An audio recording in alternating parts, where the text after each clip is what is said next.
YouTube ప్రేక్షక మహాశైలైన నాకంటే పెద్దవారందరికీ కూడా నా హృదయపూర్వక నమస్కారాలండి. నాకంటే చిన్నవారికి నా ఆశీస్సులు. ఈరోజు మనం చెప్పుకునేది విషయం ఏంటంటే,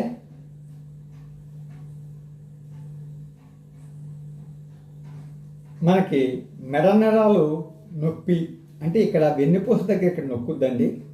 ఆ నొక్కినందువల్ల ఏమవుతుందంటే మనకి ఇలాగా ఈ జబ్బ లాగడం, లేకపోతే ఈ వెనకాల జబ్బ లాగడం, ఈ భుజం లాగడం, చెయ్యంతా లాగడం అలాగా ఉంటుంది.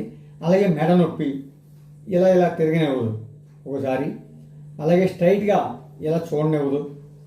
దానికి బెల్ట్ పెట్టుకుంటారు. ఆ బెల్ట్ కూడా అవసరం లేకుండా మనం యోగాసనాల ద్వారా తగ్గించుకోవచ్చు. అది నేను ముందుగా మీకు ఏం చేయాలో చెప్తున్నాను. ఇలా పద్మాసనం వేసుకోండి. వేసుకున్న తర్వాత చేతులు నిటారుగా పెట్టుకుని కాసేపు కళ్ళు మూసుకుని భగవంతుడి ధ్యానం చేసుకోవాలి. మనకి ఇష్టదైవం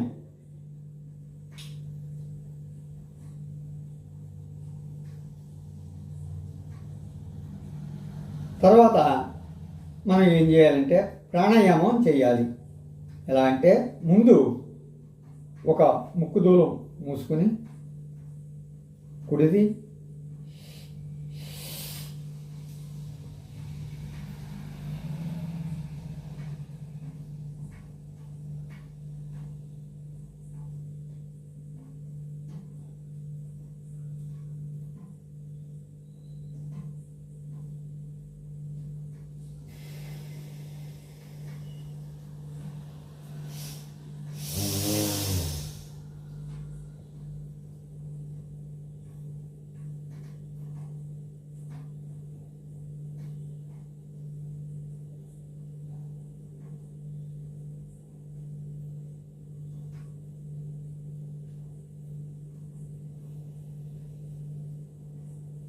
అలా ప్రాణాయామం అంటే ముందు కుడి ముక్కును మూసుకొని ఎడమ ముక్కు ద్వారా గాలి బాగా పీల్చుకొని కాసేపు కుంభించి ప్రాణాయామ మంత్రం మీకు తెలిసిందే, అది చదవాలి. చదివి ఆ మంత్రం పూర్తయిన తర్వాత అప్పుడు కుడి ముక్కు నుంచి మనకు కుంభించిన గాలిని వదిలి, ఆ శ్వాసని వదిలి మళ్ళీ శ్వాస లోపలికి తీసుకోవాలి. కుడుగా అలా వదలాలి. అలా వదిలిన తర్వాత కాసేపు ప్రశాంతంగా ఉన్న తర్వాత ఏం చేయాలంటే, ఈ మెడ నొప్పి తగ్గాలంటే రెండు చేతులు కూడా ఈ వేళ్ళు ఇలా ముడవండి. ఇలా ముడిచి ఈ భుజాల మీద పెట్టుకోండి. పెట్టుకొని ఈ చేతులు ఏం చేయాలంటే ఇలాగా వంచండి. ఈ రెండు మోచేతులు కూడా ఇలా తగలాలి. అలాగా ఒక 5 సార్లు లేకపోతే 3 సార్లు చెయ్యండి. చేసిన మళ్ళీ రివర్స్లో మళ్ళీ అంటే ఇలాగ మళ్ళీ తిప్పాలి. అంటే ముందుగా ఇలా తిప్పుతాం, తర్వాత ఇలా తిప్పుతాం. అలాగా అంటే ఖాళీ పొట్టతో, అంటే ఉదయాన్ని, అలాగే మధ్యాహ్నం భోజనానికి ముందు, రాత్రి తినే ముందు అలాగా చెయ్యాలి. ప్రాణాయామం కూడా చెయ్యాలి. కానీ నిటారుగా మాత్రం ఉండాలి. మనం ఆ ఎక్సర్సైజ్ చేసేటప్పుడు, ఆ వ్యాయామం చేసేటప్పుడు నిటారుగా మనం కూర్చోవాలండి. ఇలా పద్మాసనం మీద కూర్చోవడం చాలా మంచిది. మరి పద్మాసనం అందరూ వేయలేరు. వేయకపోతే మామూలుగా కూర్చోవచ్చు. మామూలుగా కూర్చుని కూడా మనం చేయొచ్చు, కానీ నిటారుగా ఉండాలి. అలాగే ఆ ఎక్సర్సైజ్ అయిన తర్వాత మరలా రెండు చేతులు ఇలాగా అనుకోవాలి. ఇలా తిప్పాలి ఈ భుజాలు.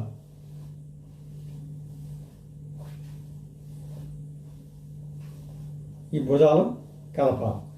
అలాగే ఈ మన తలను కూడా ఇలాగా వెనక్కి ముందుకి ఆడించాలి. అలాగే పక్కకి ఇలాగా తిప్పాలి.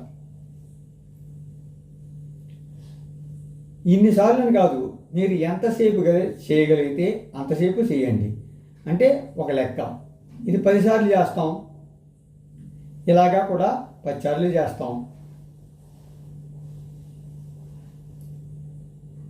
అలాగే ఏదైనా మనం ఏ ఎక్సర్సైజ్ అయినా 15 సార్లు, 1 10 1 10 1 10 అలాగే 20 సార్లు చేస్తే 20 20 20 అలా చేయాలి. కానీ నిటారుగా మాత్రం మనం కూర్చోవాలండి. చాలా తొందరగా తగ్గుద్ది.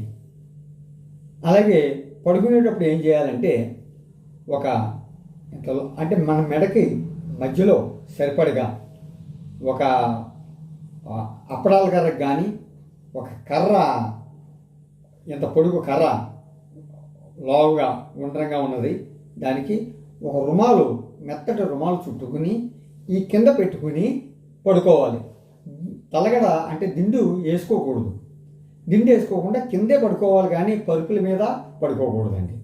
అంటే కింద అంటే గట్టి దాని మీద పడుకోవాలి. మనం ఇప్పుడు డబల్ కట్ మంచాలి కదా అందరికీ. ఇప్పుడు ఆ డబల్ కట్ మంచం మీద ఏం చేయాలంటే పరుపు తీసేసి ఆ చెక్క మీద బొంతలాంటి వేసుకుని దాని మీద పడుకోవాలి. ఇది చుట్టబెట్టింది సరిగ్గా మెడ మధ్యలో పెట్టుకోవాలి. ఈ వీపు తల ఆనాలండి. ఇలాగా మనం పడుకున్నప్పుడు సమానంగా ఆనాలి. ఈ మధ్యలో ఈ ఖాళీ ఉండకూడదు అన్నమాట. అలా పెట్టుకుని ఇది ఈ వీపు భాగం సమానంగా ఆనాలి. ఇది పెట్టుకోవాలి. పూర్వం ఏం చేసేవారంటే ఈ చెక్క, ఈ వెదురు బొంగుతో తయారు చేసిన, వెదురు కర్రతో చేసిన, అదే వెదురు బొంగు అంటారు, దాంతో చేసింది తవ్వలో సోల్లో అని ఉండేవి, సమానంగా ఉండేవి. అది పెట్టుకుని దానికి రుమాలు చుట్టుకుని అది పెట్టుకుని పడుకునేవారండి. ఇప్పుడు ఏంటంటే బెల్ట్ పెట్టుకుంటున్నారు. కొంతమంది బెల్ట్ పెట్టుకోవడానికి మరి కొంచెం కొంతమంది సిగ్గుపడతారు. సిగ్గుపడడం అవసరం లేదు, బెల్ట్ పెట్టుకోవచ్చు బయటికి వెళ్ళినప్పుడు, తప్పలేదు. కానీ మీరు ఎలా చేసినట్లయితే, నేను చెప్పిన ఎక్సర్సైజ్ చేసినట్లయితే మీకు తప్పకుండా ఈ మెడ నొప్పి తగ్గిద్దండి. అవసరమైతే ఆయుర్వేద మందులు కూడా ఉన్నాయి ఆ నొప్పి తగ్గడానికి. అంటే కొంతకాలం వాడాలి, వెంటనే తగ్గవు. 1 నెల 2 నెలలు వాడినంత మాత్రం తగ్గిపోవు. ఈ ఎక్సర్సైజ్ కూడా కొంతకాలం పాటు చెయ్యాలి, మీరు రోజు చెయ్యాలి.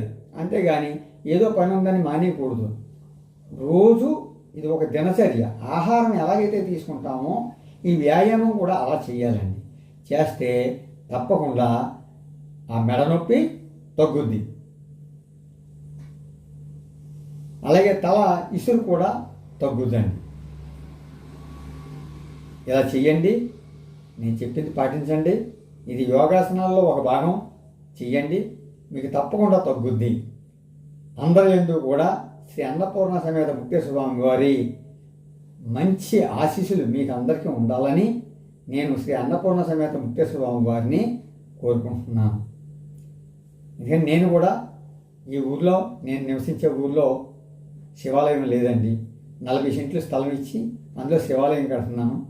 కొంతమంది నా దగ్గరికి వచ్చిన వారు చూశారు, చాలామంది చూశారు, ఎక్కడెక్కడి నుంచో వచ్చిన వారు చూశారు. ఆ శివాలయం కడుతున్నాను కాబట్టి ఆ శివాలయం పేరు కూడా అమ్మవారు, అయ్యవారి పేరు ఏంటంటే శ్రీ అన్నపూర్ణ సమేత ముక్తేశ్వర స్వామి వారు అన్నమాట. అన్నపూర్ణ అంటే ఆహారం ఇచ్చేది, ముక్తి అంటే సుఖం అండి. చనిపోయిన తర్వాత ముక్తి కాదు, సుఖంగా ఉండడమే, మనం జీవించడమే. అందుకే ముక్తేశ్వరుడు. ముక్తిని ప్రసాదించే ఈశ్వరుడు అటువే ఉంటారనమాట. అందుకని శ్రీ అన్నపూర్ణ సమేత ముక్తేశ్వర స్వామి వారు అని పేరు నామకరణం అండి ఇక్కడ. ఓం నమః శివాయ.